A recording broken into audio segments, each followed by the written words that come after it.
Next topic is the design of axially loaded compression member.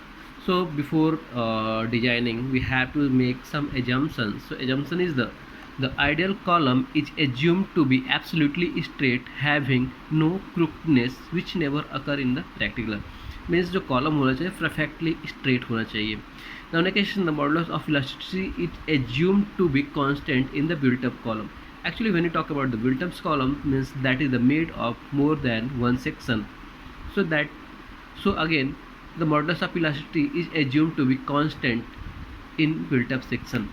Now third is the secondary stress, which may be in order of even 25% to 40% of primary stress are neglected.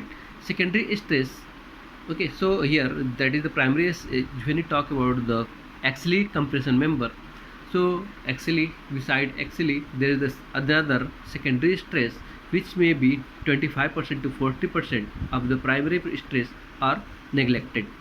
Now next is the designer is supposed to select a section which provide a larger radius of gyration without providing more area, and in which the average compressive stress does not exceed the allowable compressive stress.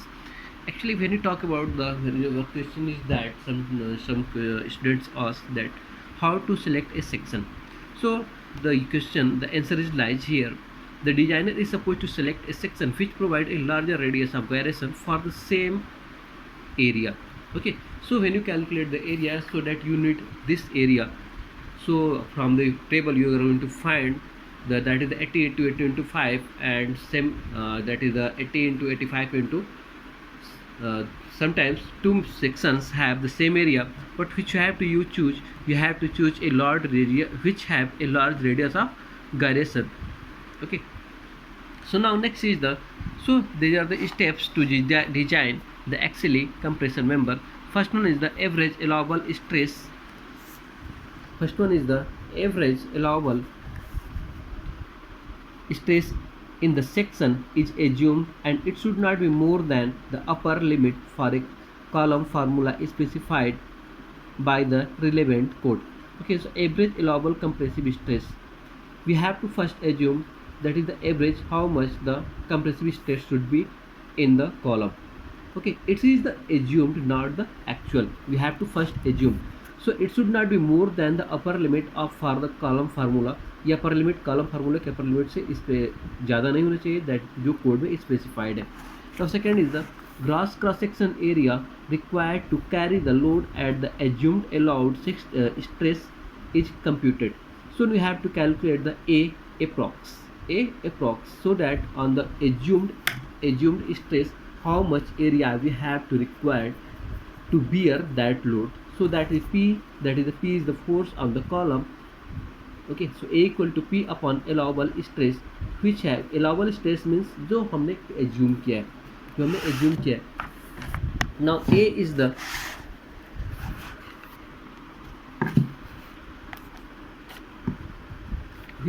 where A is the tentative cross sectional area required in mm square and P is the load in the Newton. Okay, so A is the tentative, it's not fixed, it's the tentative, means we have assumed.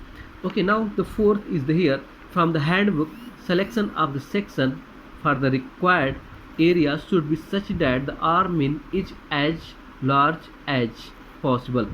Okay, so from the table or the handbook where we have to select the section, it says the selection is required area should be such that the R min, जो R min means radius of gyration should be ज़्यादा होना चाहिए, जितना ज़्यादा से ज़्यादा हो सके उस एरिया के लिए, उतने एरिया में. यदि सपोज 30-50 आ रहा है, 30-50 सर्च करो अपनी टेबल में, और 30-50 के लिए यदि नो मैटर 10 और 20 mm 10-20 mm सीट कर सकते हो, बट जो भी इसमें ज़्यादा जिसका भी ज़्यादा radius least radius of gyration है उस सेक्शन को आप you have to choose it.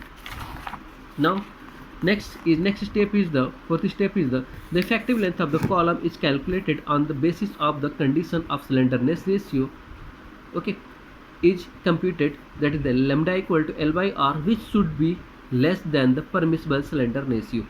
Okay, so now here again we have to calculate the effective length of the column, that is the totally based on the end condition. Suppose that end condition as already discussed in the previous topic, that is the end condition means both end fixed, one end free, one end rotation free, translation fixed, all these things.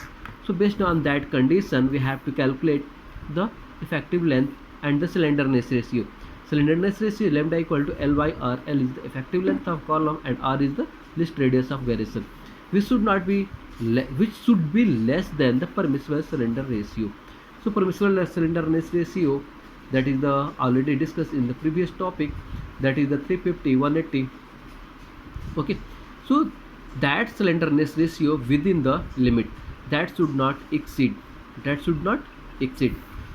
So now next topic is the next step is the, for this estimated value of slenderness ratio, the maximum allowable compressive stress sigma AC is calculated from the table. Okay, as we have already calculated. So how, based on the slenderness ratio, that is the lambda and the sigma Fy given, for which we have to calculate the sigma AC. So suppose that for 250, 260, in case of strut, this value may have to be reduced to 80% depending upon the case. So if for struts you have already, that is given in the table, so value sigma AC may be reduced to 80% depending on the case.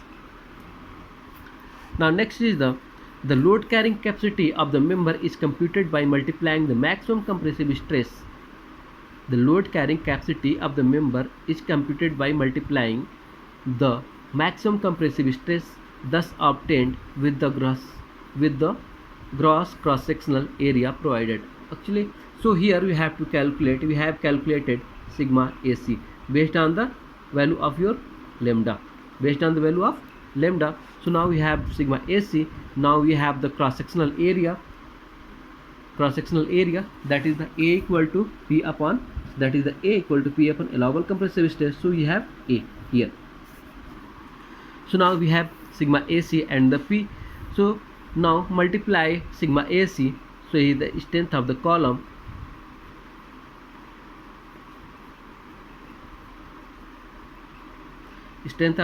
into sigma AC into A.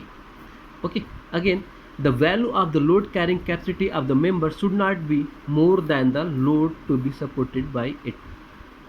The value of the load carrying capacity of the member should not be more than the load to supported by it.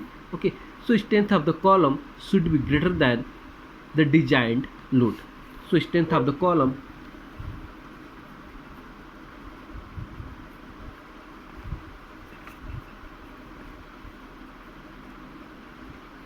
should be greater than the design